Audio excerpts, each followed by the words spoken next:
Result जब सबसे पहले आपका आया था, तो क्या आपका रिएक्शन था और सबसे पहले आपको किसने बताया था कि मेरा रिजल्ट आ गया है? मेरा रिजल्ट आया तब मेरे 4-5 दोस्तों का अचानक मैसेज आया। हुँ, एक अरविंद है, एक हमारे लाइब्रेरी के बच्चे हैं, रविंदर है, एक प्रमिला है, एक सरिता है, ये सब लोग हम लाइब्रेरी में साथ में बैठते थे। इन सब का मैसेज आया, पीडीएफ आई कि 557। फिर मैंने अपने आप चेक किया और मैं खुशी से झूम पड़ा कि ऐसा रिजल्ट 2-3 साल से जब फेल्योर देखने के बाद में जब रिजल्ट आता है तो और ज़्यादा रिजल्ट बहुत अच्छा बहुत लगता है। बहुत ज़्यादा विनम्रता आती है कि मुझे कोई घमंड नहीं है, आईएएस बन गया। हाँ, मैं और ज़्यादा पहले से पोलाइट हो गया हूँ। हाँ, क्योंकि असफलताएँ जब आती है तो सच्चाई का पता लगता है, हुँ, जब गिरते हैं तो धरातल का पता लगता है। सही बात है।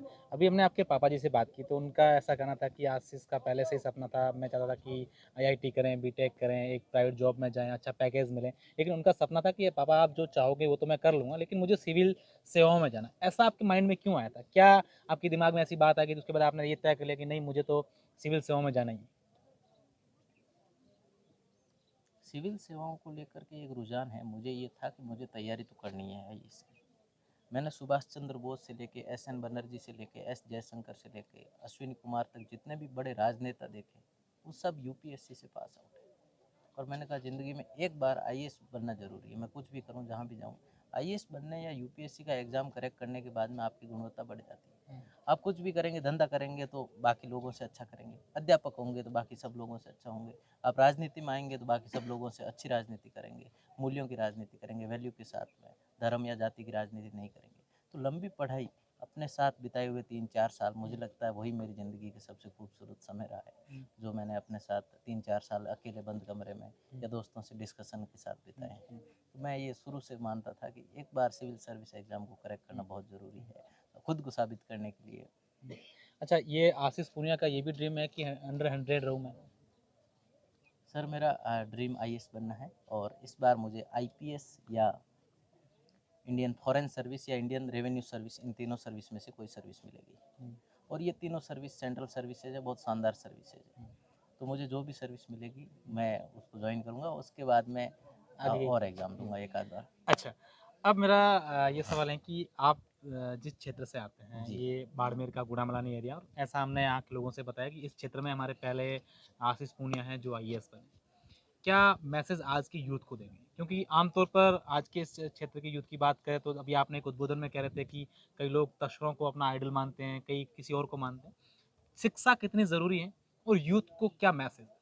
यूथ को मैं यही कहना चाहूँगा कि कुछ समय होता है जो आपकी ज़िंदगी में सिर्फ आपके लिए होता है। हुँ, जैसे डॉक्टर अंबेडकर साहब को मैं मानता हूँ, वो ये कहते हैं कि व्यक्ति का जन्म समाज के लिए भस्म हो जाने के लिए नहीं हुआ है, व्यक्ति का जन्म हुआ है व्यक्तित्व का विकास करने के लिए। कोई आदमी जब अपनी पर्सनैलिटी को डेवलप करेगा तभी वो समाज का विकास करेगा। तो हुँ, मैं ये मानता हूँ पहले 20 से 25 साल तक आप अपने खुद पे खर्च करें, बाकी पूरा जीवन समाज के लिए काम करें। और मेरा यही ध्येय है हुँ, कि शुरू से, अब देखो मैंने कभी मैं किसी की शादी में नहीं गया, कभी मैं अपना, मेरा एक दोस्त है, खास दोस्त है ईश्वर, हुँ, उसकी अभी शादी थी, उसकी शादी में मैं नहीं आ पाया, तो मैं, उसने फ़ोन किया तो मुझे रोना आ गया था, मेरे पास वो तस्वीर भी है, मुझे रोना आ गया, उसकी शादी में मैं नहीं आ पाया। पर मैंने ये तय किया था कि मैं सेलेक्ट होऊंगा और हुँ, उसके बाद ही मैं शादियों वगैरह में जाऊँगा। तो ये थोड़ा बहुत सेक्रीफाइस करना पड़ता है।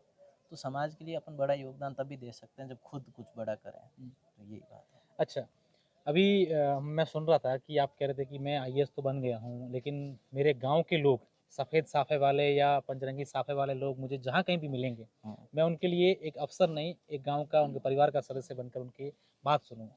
किस टाइप से आपके माइंड में ये बात आई?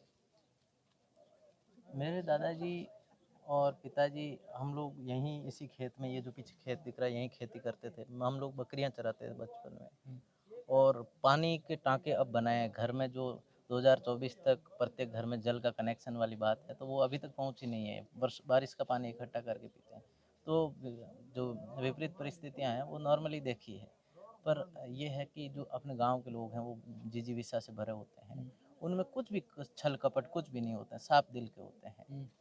तो और जितना मुझे मान सम्मान मिला, शायद ही मैं अगर दिल्ली मुंबई किसी बड़े महानगर में पैदा होता तो मेरे को कोई नहीं पूछता आईएएस 5-7 बनना लोग है, आते हैं, पाँच वेलकम सात करके लोग रोज़ बस हो केक गया। काट के चले जाते। हुँ। पर ये जो आदर सम्मान जो गांव में मिलता है वो कहीं और नहीं अच्छा, मिलता। मेरा एक सवाल और है मेरे दिमाग में आ रहा है, क्योंकि आमतौर पर जब कोई पढ़ाई करते हैं, जब उनका रिजल्ट आ जाता है, आपका रिजल्ट आईएएस का आ गया, उसके बाद में आपके दिमाग में कभी ये कहीं न कहीं ये कल्पनाएँ घूमने लगी कि एक आईएएस की लाइफ़ कैसे होती है, मैं ऐसे जीऊँगा, ये मैं ये बनूँगा, वो ऐसी माइंड में कभी बातें आती हैं? अभी रिजल्ट आने के बाद आई थी कभी? देखो, एक मैं आपके माध्यम से बात कर रहा हूँ। मैंने लंबे समय तक तैयारी की और बचपन से लेके धन का अभाव होता है कि थोड़े पैसे चाहिए, थोड़े अपनी आवश्यकताएँ पूरी करनी। फिर मैं नौकरी लग गया, फिर आवश्यकताएँ भी पूरी हो गई। हुँ, फिर मैं बड़ी सर्विस में आ गया। हुँ, तो कल से मेरे पास 5 से 6 फ़ोन आए, जिसमें कहा कि अच्छा दहेज मिलेगा, रिश्ते की बात। हुँ, ये हँसने वाली बात नहीं है। हुँ, तो मैं आपके माध्यम से ये बताना चाहता हूँ कि मुझे पैसे का कोई लालच नहीं है। हुँ, मेरे लिए सबसे मुश्किल काम था एक बार यूपीएससी में सेलेक्ट होना, और ये काफ़ी मुश्किल है युवाओं के लिए। हुँ, तो मैंने ये तय किया है कि मैं जैसा सरकार सैलरी देगी उसी में गुजारा करूँगा, और बहुत शानदार सैलरी देती है, बहुत शानदार, हुँ, सबसे अच्छी सैलरी। हुँ, रिटायरमेंट के आसपास तो राष्ट्रपति के स्तर की सैलरी मिलती है। हुँ। तो बहुत मतलब धन का कोई विलास नहीं है, कोई वैभव विलास की चाह नहीं है, अपनी कोई